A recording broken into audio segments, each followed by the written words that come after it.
Вот это по пьяни, вот это по пьяни, вон та по пьяни. Вон там, в том краю, все машины по пьяни стоят. Сергей хуҗалары руль ортына исерек килеш утырган тимиротларны күрсәтә. Ә биредә алар бик хисап. Штрафка тартылган автомобильләрне кую урынындагы 50ләп машинаның 80% шундыйларга туры килә. Работая около 2 лет, наблюдаешь. 2 ел эшләп төрлесен күргәнем бар, ләкин кай вакыт бик куркыныч хәлләр була. Мәсәлән, күптән түгел әлеге машинаны китерделәр. Анда йөртүче кыз һәлак булган.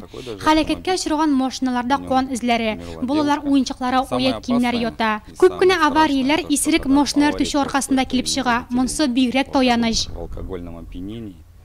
Нурлат районында исерек килеш машина йөртүчеләрнең саны кимеми.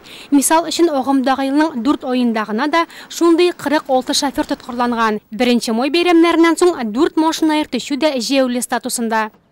Алдагы еллар белән чагыштырганда бездә водительләрнең исерек халәттә машинада йөрүе, әзәюе күзәтелмәй.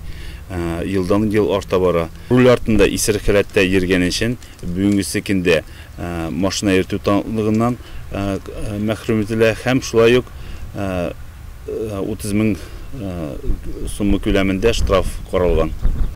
Шунысы кызганыч, күп очракта исерек шоферлар үз гаебен танымый. Алар качып китүне инспекторлар тарафыннан сәбәпсез тоткарлануларын дәлилләргә тырыша. Җегетләр, кызлар кем рульдә ичмәгез, ичеп йөрергә ярамый, ул начар последствия китерә. Үзем ичмим, башкаларга да советовать итмим.